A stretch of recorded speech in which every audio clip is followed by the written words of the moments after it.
Hello. I'm not sure if this is working because I can't tell. Thought it was working last time and it wasn't. So how do you know? How are you supposed to know?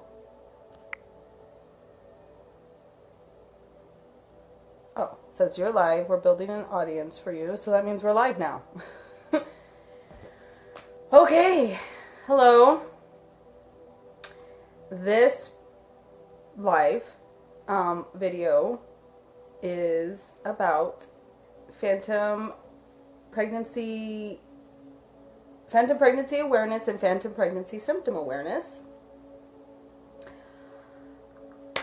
My name is Crystal. I am an LPN.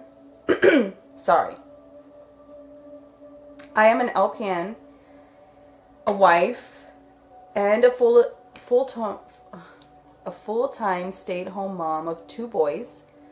I have a background in nutrition and herbs, as well as holistic healing.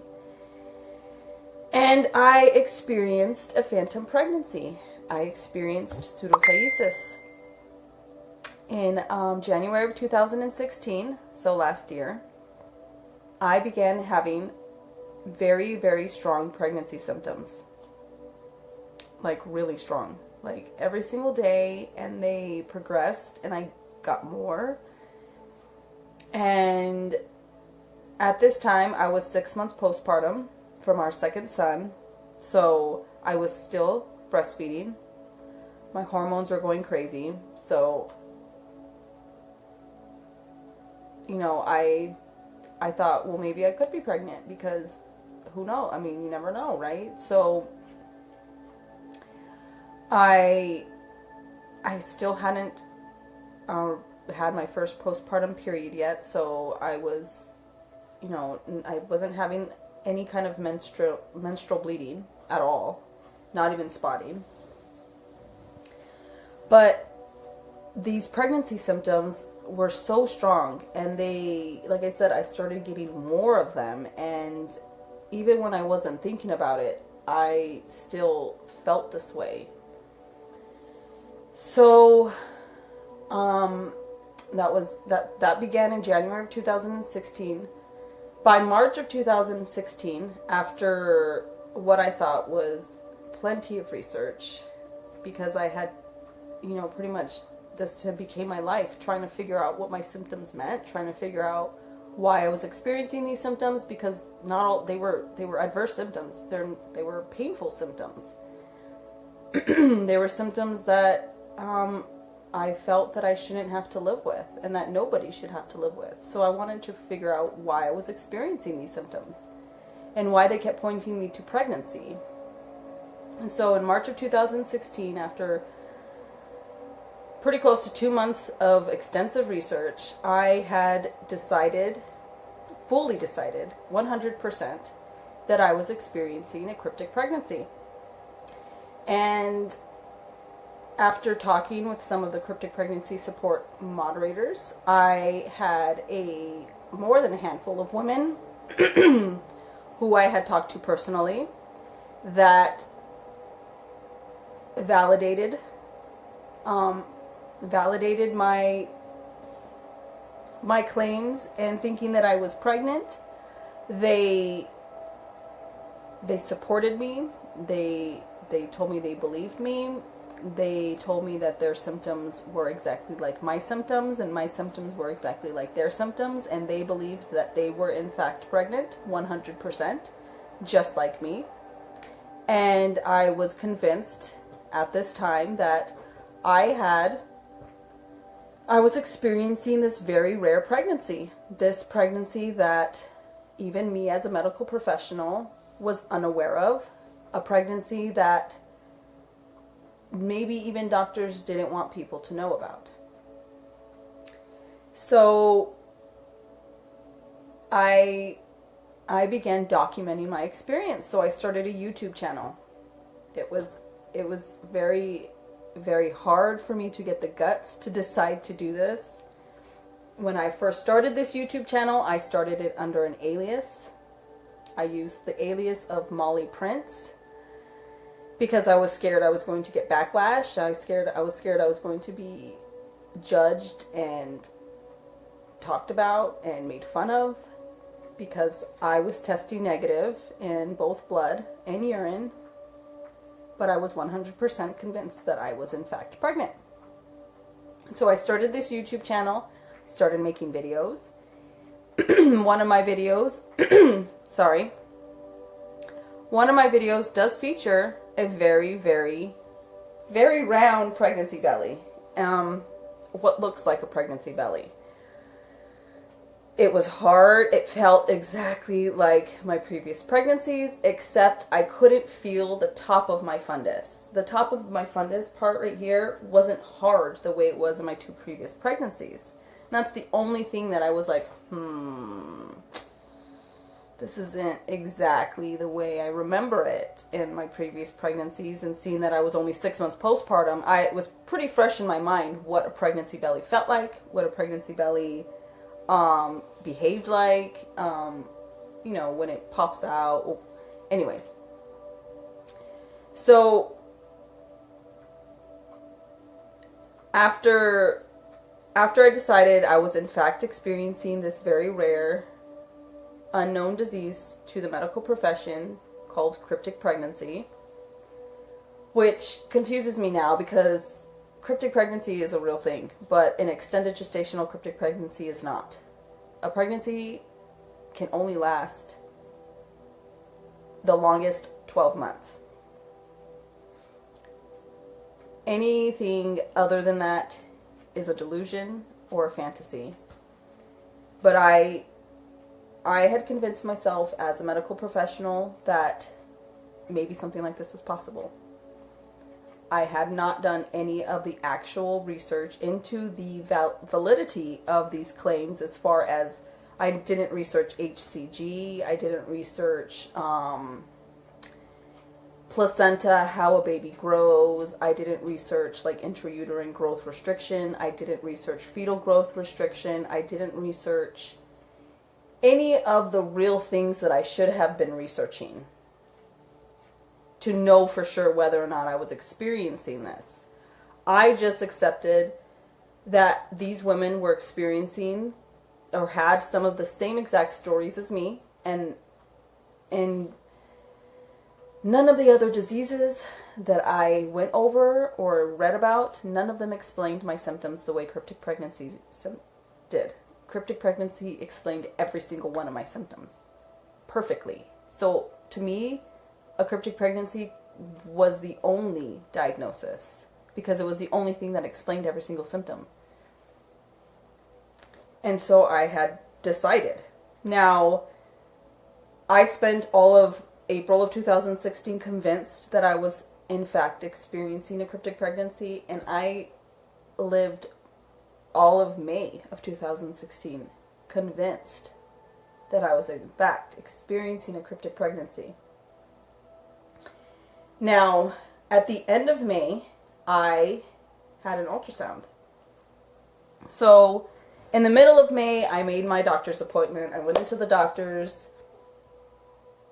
took a urine test, a blood test, both negative. I explained to the doctor my symptoms. I explained to her when they started, how strong they were, new symptoms I was getting every single day, things that you wouldn't even think of, like I stopped losing hair, I started experiencing my gums bleeding. You know, I explained to her the Braxton Hicks contractions that I was experiencing. I explained to her the round ligament pain that I was experiencing, and I was experiencing these things every single day from the time that I thought I was 12 weeks pregnant on.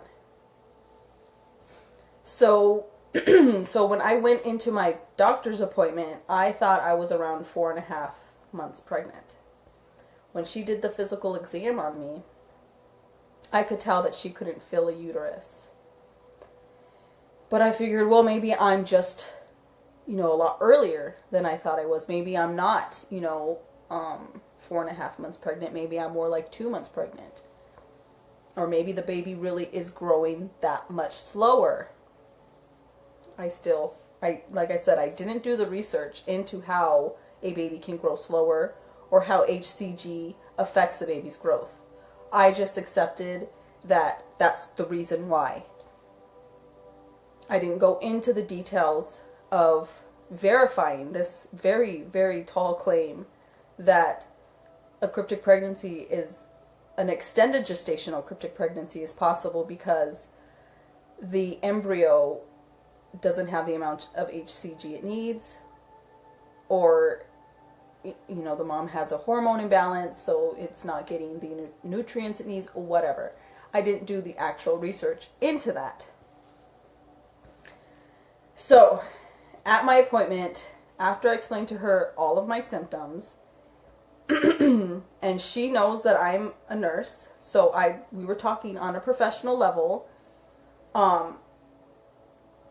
She basically was like, I'll order you an ultrasound. We'll get to the bottom of this. We'll do a pelvic and abdominal ultrasound, and we'll just rule things out. I mean, it's not going to hurt to rule out things. And this is exactly what I wanted. I wanted her to order an ultrasound. I wanted to be able to confirm that I was in fact pregnant. And so, let me see if I can remember correctly. So I think it was like a week and a half, 2 weeks later after that appointment that I actually had my ultrasound. And I walk into the ultrasound room. I meet the tech. I lay down, whatever. I'm in the bathroom, I believe, changing. Yeah, because they didn't want any bottoms on. And I'm in that bathroom and I'm like, oh man, I'm going to see my third baby right now. I cannot believe that I'm about to see this cryptic baby. Because, I figured I'm close to 20 weeks pregnant. At the time, I thought I was at least 18 to 20 weeks pregnant. So I'm, in my mind, I'm thinking this baby is at least almost a pound. At least half a pound, right? So how can an ultrasound machine miss this half a pound to almost a pound baby? That's a pretty good chunk. That's an organ in itself. And so she does the abdominal ultrasound, and then she's like, let's do a transvaginal. I want to take a closer look at your uterus, so we'll do transvaginal.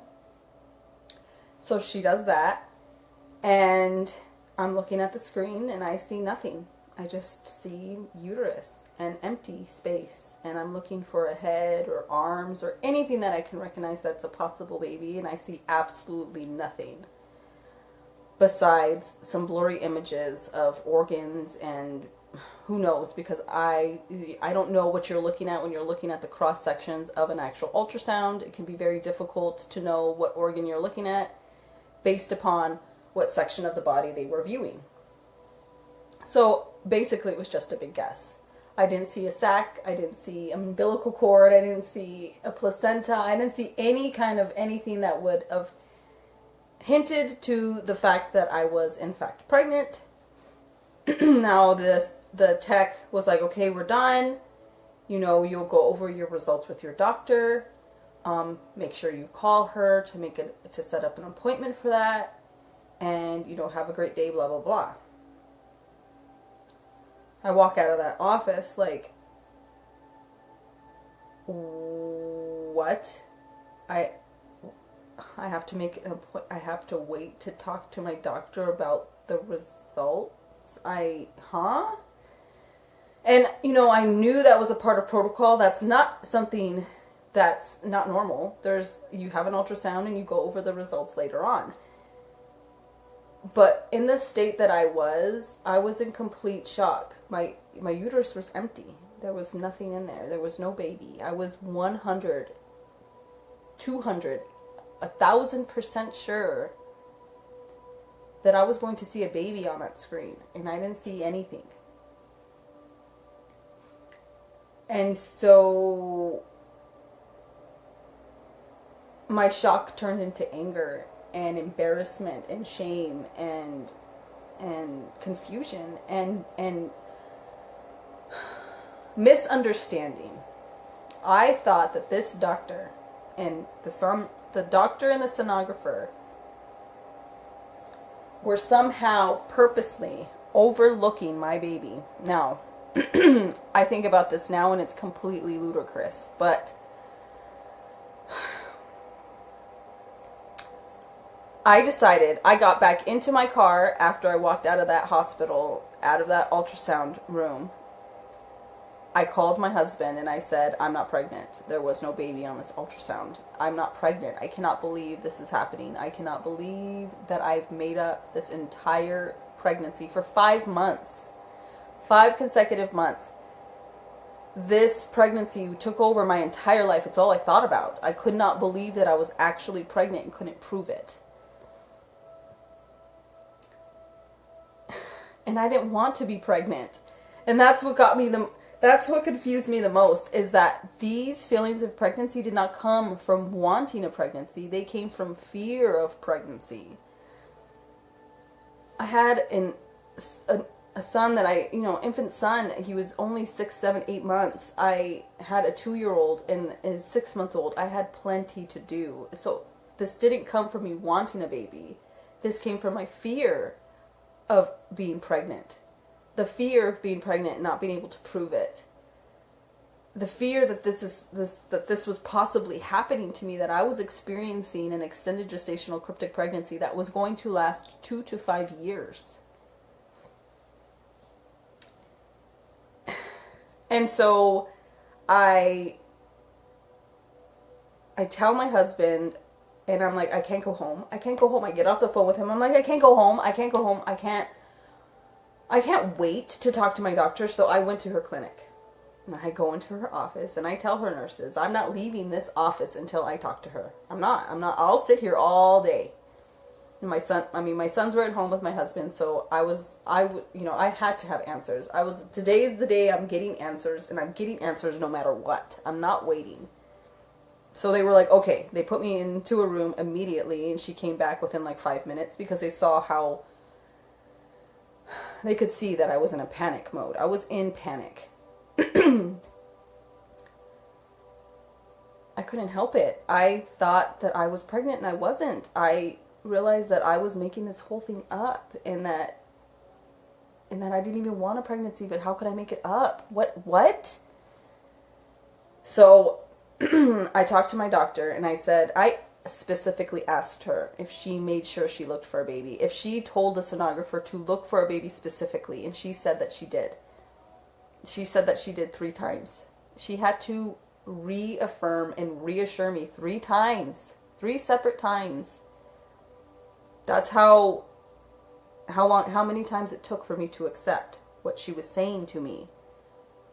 She had to tell me 3 times that she told the sonographer to not only look for a possible baby, but look for any signs of conception at all. And look for a possibility of a miscarriage. So not only were they looking for a baby inside of me, but they were looking for any possible signs of conception and any possible signs of a miscarriage. Any possible signs that I was pregnant in the last couple of months, and possible signs that I was currently pregnant. And all of that came out negative. So not only was I not pregnant at the time of the ultrasound, I was not pregnant the months prior to that either. And like I said, I did not experience any bleeding, not even spotting, because I was breastfeeding at the time that I was experiencing my cryptic pregnancy. I experienced absolutely no bleeding. Just crazy amounts of cervical fluid. When I was experiencing my cryptic pregnancy, there was so much cervical fluid. I was like, I have to be pregnant. I never had this amount of cervical fluid while breastfeeding. What is going on? My mind was telling my body I was pregnant, and my body was producing the symptoms to verify that. It's just, it's pretty crazy how, if your mind has the ability to convince your body that you're pregnant, and your mind has the ability to convince your body that you're sick, then your body has the ability to convince your body that you're healthy. Easily. Very easily. So that's a quick overview of my phantom pregnancy experience. So yeah, I had to have the doctor reassure me that they were in fact looking for a pregnancy, that they were in fact looking for a baby, and that they didn't just write me off because I was testing negative for HCG. And she reassured me, she reconfirmed it, and she basically said, Crystal, your uterus is of normal shape and size. Your organs surrounding are all normal and healthy. There were no signs of conception, there were no signs of miscarriage, and there were no signs of a fetus, an embryo, or anything of the sort. There were no signs of a pregnancy. And so it was at that time that I had to decide to believe her or to not believe her. That was my decision. And my decision alone. And I decided to believe her. And I decided to move on with my life and heal from this phantom pregnancy and heal my body from the symptoms. And if I can convince my body that I'm pregnant, then I can convince my body that I'm healthy. It's that easy. And that's exactly what I did. And anybody can do it. But how common is phantom pregnancy? In the 1700s, it was 1 case for every 200 pregnancies.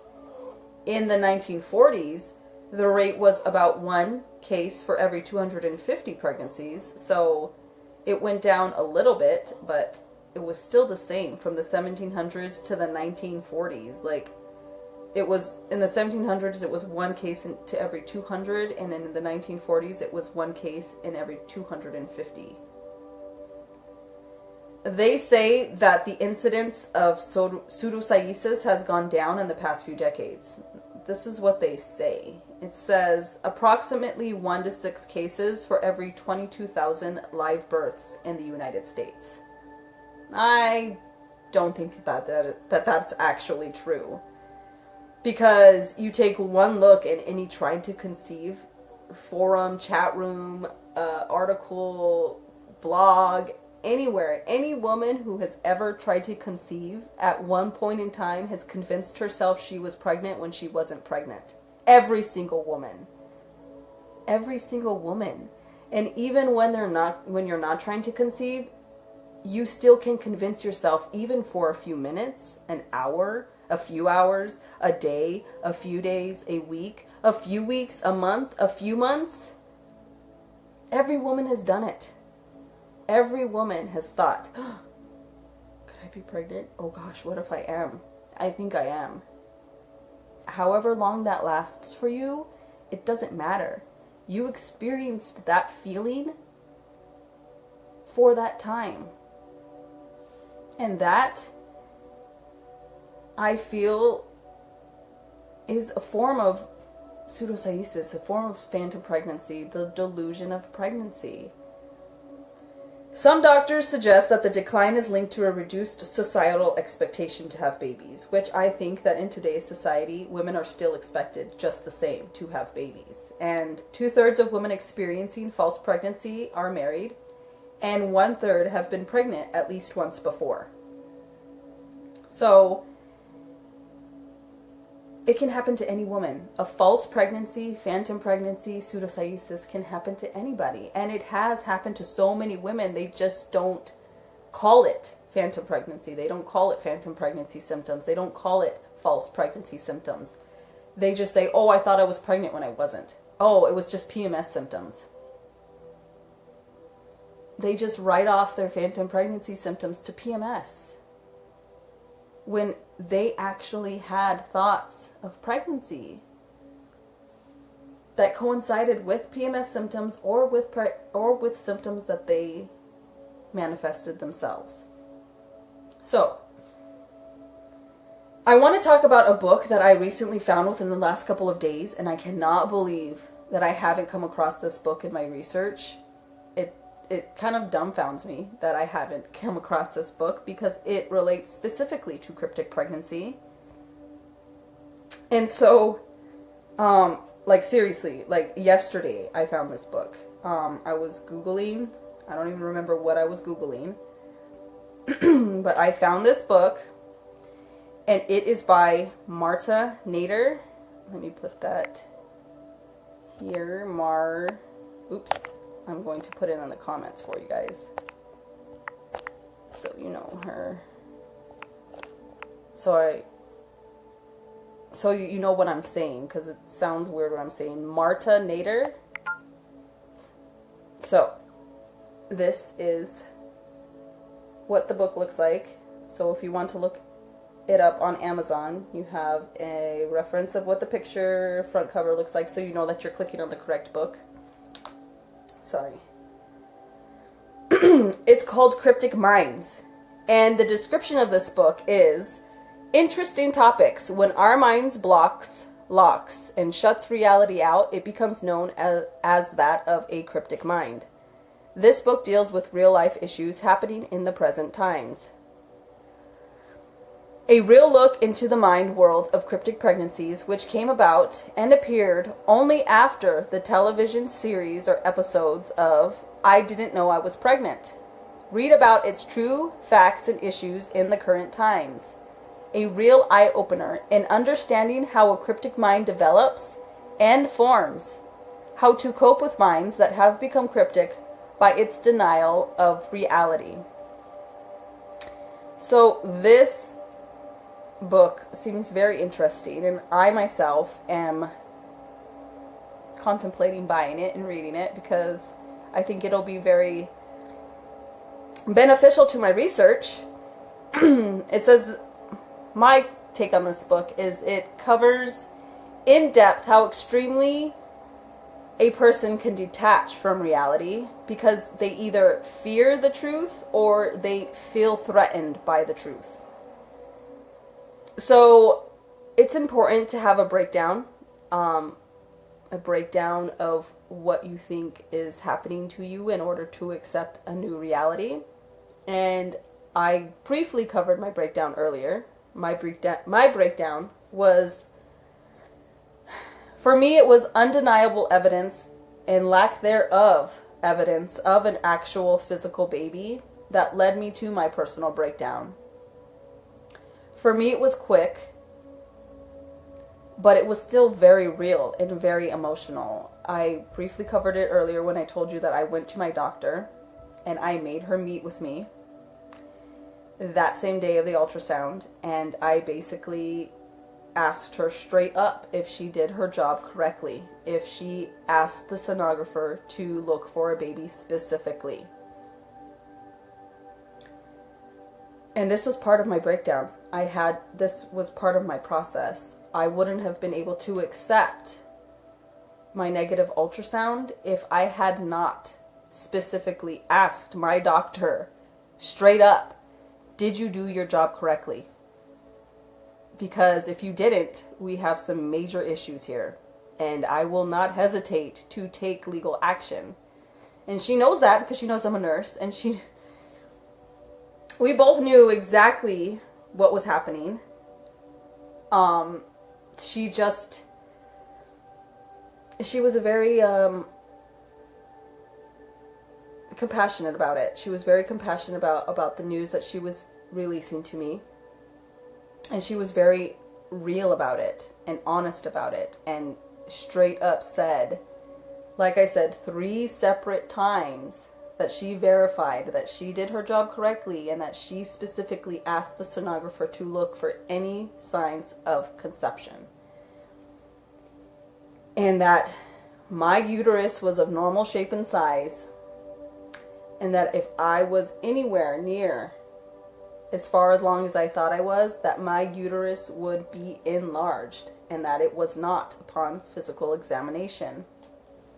And so this was a part of my breakdown, but it was also a part of my experience. Like I said, if I wasn't able to ask my doctor these questions directly, I probably would not have accepted my negative ultrasound, and who knows, I probably would still think I'm pregnant. But it was this acceptance that helped me to move past it.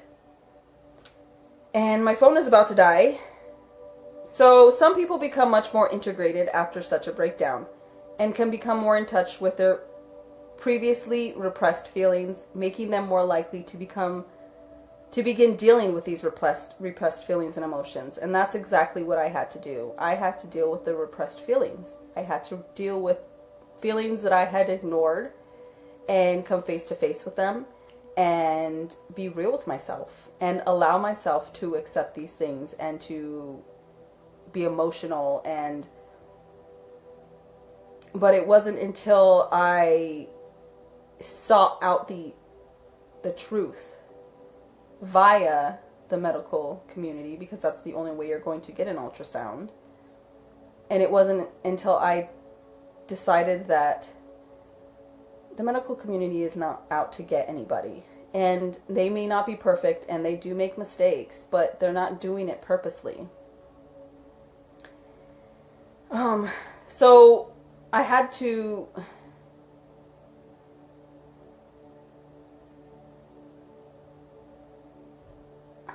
I'm trying to decide what I want to cover because I know my phone is dying. So I wanted to quickly cover phantom kicks are real. Phantom kicks are fetal movement type feelings in the abdomen that can feel somewhat like gas to start, but are very different from gas. The fetal movements that I felt were so different from gas, it was unlike anything I'd ever felt in my entire life. And this is exactly what I told my doctor when I met with her. I've never felt movements like this unless I was actually pregnant. And my fetal movements, they responded to light, they responded to sound, and they responded to sugary foods. I would feel movement, pop, pop, kick, kick here on this side. And then on this side, I would feel like a roll. Like pop, pop, kick, kick, roll. And you're like, what? This is not like anything I've ever experienced. How could this not be a baby? How could this be gas? I've never experienced gas like this. Like, I'm not stupid. So phantom kicks are very real, and your body can make all kinds of things feel like phantom kicks. Your phantom kicks can occur at any given time, day or night. They can happen randomly or, as a result to sugary food or light or sound, like I said. These things can feel so real that you could go run out for a pregnancy test because you're just like so sure that you're pregnant. And research has found that these phantom kicks have been tied to tiny uterine contractions. Even in women who have gone many, many years without bearing a child. But it is much more common in women. Phantom kicks are much more common in women who are recently postpartum. And like I said, I was only 6 months postpartum when I started experiencing my phantom pregnancy symptoms, but I was 9 months postpartum when I started experiencing phantom pregnancy kicks in movement. The kicks or the movement can feel anywhere from taps and knocks to rolls and flips. It will feel almost certainly like a tiny little fetus is moving around inside of you. And if you've been pregnant, you know exactly what I'm talking about. And doctors have been known to be able to see these kicks, phantom kicks, on the outside with their own eyes and actually be able to feel them with their hand and be able to record them. So doctors have been able to look at a woman that they medically confirmed is not pregnant. They'll watch her belly and they'll see phantom kicks, movement, but they know that she's not pregnant, and these are documented medical cases. So 99.9% of women will get a positive test result by the time they're able to feel the baby move. So in my experience with both of my pregnancies, I started experiencing regular fetal movement by the time I was 16 weeks pregnant. So by the time you're 16 weeks pregnant, you should be able to receive a positive at-home pregnancy test and most definitely a positive blood test. So if you think you are pregnant, and experiencing real kicks, I suggest that you go to the doctor and find that out. And then quickly before this phone dies, I wanted to quickly go over Becky Dunn or Rebecca Dunn's blog, because she very specifically helped me out with this blog. I looked it up yesterday and I found that it has been deleted. Her website and blog has been deleted. It says it was deleted by the author. Her story used to be available at amipregnantornot.wordpress.com, but like I said, it's been deleted, which is really terrible. I don't understand. Rebecca Dunn was one of the most vocal advocates for cryptic pregnancy, and she believed that she was pregnant for 47 months. I was not able to verify that exact number because I'm not able to look at her blog anymore. But from what I remember, she believed that she was 47 months and counseled other women with advice and suggestions about handling skeptical family. She did finally consent to a CT scan. She was shown every single film, which were cross-sections of her body at 4 millimeters intervals from her shoulders to her thighs.